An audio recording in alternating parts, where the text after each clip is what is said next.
Senhores telespectadores, novamente aqui estamos na nossa mesa de bar pela TV Galega, Imagem da Cidade.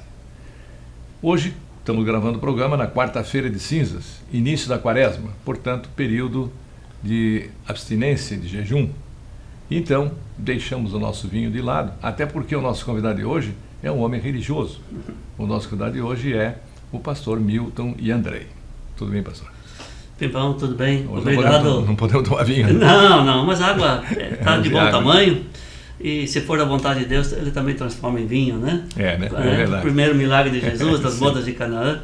Mas me alegro em poder estar mais uma vez aqui consigo e junto aqui na TV Galega, junto também com os telespectadores do programa Mesa de Bar e falarmos um pouco de um momento importante nesse ano de 2024. Eu convidei o senhor até por isso, né? Porque o senhor fez sua formação toda em São Leopoldo. Fiz toda a minha formação na Faculdade Superior de Teologia em São Leopoldo. Ingressei lá em 1990 e saí em julho de 97, formação clássica, 7 anos de teologia. Hoje também tudo isso mudou, tenho os estudos ATAD, mas em São Leopoldo é a primeira faculdade de teologia luterana no Brasil. No Brasil, né? E vocês lá em São Leopoldo tiveram sempre uma disputa com Nova Friburgo para saber onde é que começou a colonização alemã no Brasil. E São Leopoldo acabou ganhando, né? Oficialmente, hoje é São Leopoldo. Isso, são datas que são assumidas, né? Mas 2024 é 200 anos de imigração alemã no Brasil e 200 anos, então, também de presença da Igreja Evangélica Luterana no Brasil. Agora, eles quando vieram, foram enganados, né? Porque não tinha igreja, não tinha escola, não tinha tratamento médico, não tinha coisa nenhuma. Largaram o pessoal que nem índio ali no meio do mato. Eu acho que aí é bom a gente saber um pouco assim da história, e eu acho que é para isso que nós estamos aqui também, né, Pimpão? Então, a realidade, já antes de 1824, vieram, obviamente, pessoas, famílias alemãs para o Brasil. Mas o governo brasileiro, em virtude da abolição da escravatura, a questão de fronteiras, a questão de branqueamento da raça, certo? Era uma coisa. Também a questão do exército, precisava de mão de obra para o exército brasileiro e tudo mais. Então foram diversos fatores que levaram com que o governo imperial da época, certo? E por conseguinte, então também pela coroa portuguesa, um governo católico, né? Um governo brasileiro imperial católico, incentivou a vinda de imigrantes. E aí começou a haver as colonizações, né?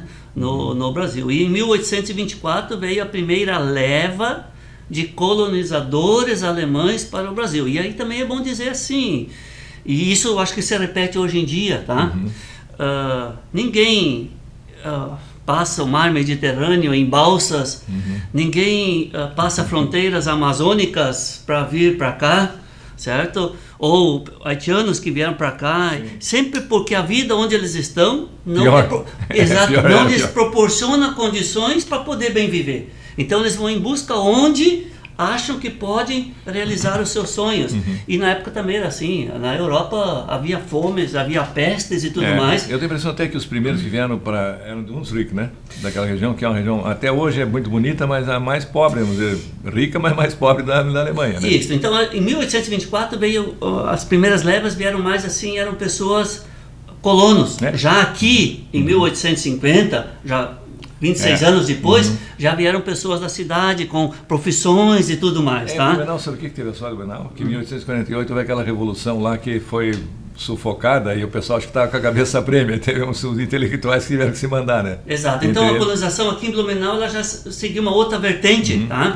Mas de 1824 eram mais colonos que vieram, e vieram então, ou vieram do Hunsrück, que é uma região da divisa França e Alemanha, e sempre uma divisa de disputa. Então um tempo eles eram atropelados pelo exército francês, outra vez eram atropelados pelo exército alemão, e todas as colheitas deles eram consumidas pelos exércitos, tá? Então a vida, como eu disse, não estava boa e aceitaram o convite, a propaganda de vir para o Brasil. E assim foi, mas também sabe que os que vieram para cá ajudaram os de lá depois a se desenvolver? Porque descobriram aqui aquelas minas de ágata e começaram a mandar ágata e pedras pretas preciosas que tinha ali em Lajeado, naquela região. Eu fui visitar... Soledade, acho que subindo ali no alto da serra, né? Em Niederoberstein. Cada 3 casas, 2 são de lapidação de pedra. E toda casa lá tem uma churrasqueira. Foram os que voltaram que levaram o costume de fazer churrasco, só que lá é de carne de porco, né? Aí tem coisa de novo da história do Brasil, que o Brasil é um dos grandes produtores de pedras semi-preciosas do mundo, tá? E as empresas estão estabelecidas aqui, ou são levadas as pedras e trabalhadas lá fora e voltam depois, mas são outras histórias, né? Às vezes é bom a gente conhecer o nosso país mais de perto, o potencial, na verdade, que a gente tem aqui no Brasil, até para sermos um bom Brasil. E eu não estou criticando, eu acho que o nosso Brasil ele é bom, tem os seus problemas, mas são problemas que em si nós podemos resolver. Nós, quando eu falo enquanto sociedade e tudo mais. Mas voltando assim para os 200 anos, a gente tem que pensar, a gente fala, nós então agora falando de igreja luterana, a gente diz 200 anos de presença evangélica luterana em terra brasileira. Não é que já tinha igreja aqui, não é que tinha comunidade, não tinha pastor, mas é o seguinte, a fé não é o prédio.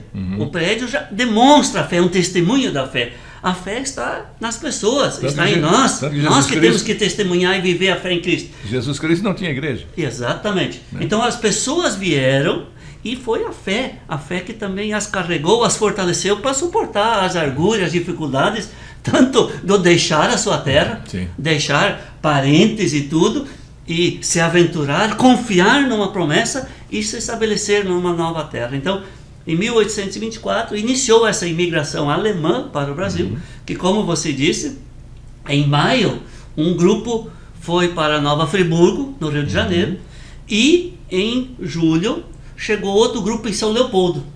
E aí, no decorrer da história, se assumiu, não se determinou, se assumiu o dia 25 de julho, como aquele grupo que chegou em São Leopoldo, no Rio Grande do Sul, sendo o início da colonização alemã no Brasil, e a fé desses primeiros colonos era uma fé evangélica luterana. Então também são os 200 anos de presença da igreja, agora a gente fala igreja, mas é da presença luterana no Brasil, desse testemunho de fé cristã, de identidade luterana. Num contexto bem diferente também de religiosidade, de fé no Brasil. Agora, será que Nova Friburgo não era mais pessoal da Suíça? Veja assim, lá em Nova Friburgo eu tive a oportunidade de estar lá uma vez com um grupo de casais, inclusive, e aí eu visitei aquele museu da imigração suíça, que é muito interessante em Nova Friburgo. E aí agora de novo é bem interessante, a gente fala 200 anos de imigração alemã, certo? Sim, E aí a característica se dá mais pela língua alemã. Não somente de onde vieram, porque também vieram suíços, também vieram austríacos, também vieram pessoas dos Balcãs, que tinha sido colonizado anteriormente pela Alemanha. Porque a Alemanha, como nós a conhecemos hoje, ela surgiu bem depois, inclusive. Certo? Ali da Boêmia, né? Os tchecos ali. Tudo aquilo. Pomerânia, era polonesa. Como dizer, tudo aquilo era territórios alemães com os seus príncipes, governantes, mas era a língua que determinou isso, tá? Então também, quando a gente fala de imigração alemã, a gente não pode imaginar somente da nacionalidade alemã, mas era mais uma característica de língua. O que se repete, religião, né? E religião. O que se repete também na Itália, né? Na Itália também a língua e a Itália como tal ainda não estava constituída, tá? Então os italianos, a imigração italiana também é mais uma característica da língua e dos seus dialetos do que como um conceito de nação. O senhor ouve o napolitano, a coisa está mais, sei lá, meio, às vezes parece espanhol, mas não dá para entender, né? O do norte lá é outra coisa, do italiano do norte. Sim. E aí, se a gente fala de presença luterana, acho que é importante a gente também perceber o que era a realidade naquela época. A gente conhece aqui de Blumenau como chegaram os primeiros 16 imigrantes, o que eles tiveram que fazer, desenvolver, encarar para que a colonização desse certo. Assim também foi com os primeiros, chegaram aqui, eles eram colocados numa região e não tinha nada. Não tinha nada, mato e índio, né? Então, assim, eram imensos desafios. Só que, de novo, assim, se a gente fala, então, nesse conceito de imigração alemã, de europeus que saíram da Europa porque lá as condições de vida não estavam boas, muitos foram para os Estados Unidos também. Sim. Inclusive, muito mais alemães foram para os Estados Unidos do que vieram. A gente acha que muitos vieram para o Brasil, mas não. O que foi para os Estados Unidos é 7 vezes mais do que o montante de imigrantes de língua alemã, então, que vieram para o Brasil. Não, e até havia um movimento na Alemanha para proibir a imigração para o Brasil. Porque eles devem ter tomado conhecimento do que estava acontecendo coisa aqui e a facilidade maior que tinha nos Estados Unidos. O Dr. Menal, quando veio para cá, foi mandado pela Sociedade de Proteção aos Imigrantes Alemães para fazer um relatório sobre a situação. Aí eu acho que ele ganhou a colônia do Dom Pedro, foi lá e estourou a pílula, né? Aí não proibiram, né?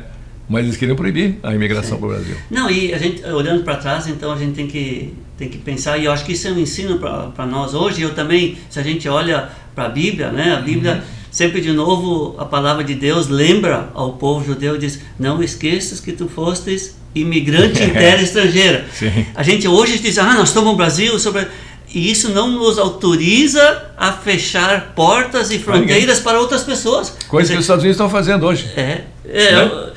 Então, assim, a gente tem que olhar e dizer, olha, assim como nossos antepassados tiveram a oportunidade, e que bom que a gente pode dizer, olha, nós construímos, fizemos, estamos numa cidade que tem qualidade de vida, tá? Mas isso não nos autoriza a dizer, isso agora é só nosso, tá? Porque realmente nós também fomos acolhidos aqui. E essa história também não é só de coisas boas, também tem pessoas que sofreram diante disso, tanto dos nossos antepassados, como também tem aqui morava. Se não era, como vamos dizer assim, de branqueamento, essa era um objetivo, né? Quer dizer, você não tinha uma pele branca, mas tinha outros que moravam aqui como indígenas. Você não morava aqui embaixo do rio, mas moravam no alto, né? E tudo mais. E que às vezes ficam ainda feridas, certo? Até hoje.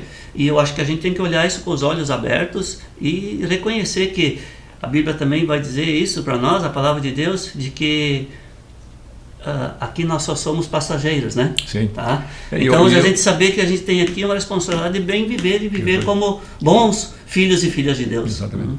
E eu acho sim que os índios aqui devem ter morrido de rir quando vieram fazer a cidade de Blumenau aqui. Olha lá, os alemães morreram tudo afogados lá na enchente, porque eles já conheciam a região, né? Já tinha experiência. Sim, eu acho que... 2 anos depois da já teve a primeira enchente, né? Foi a maior delas. Né?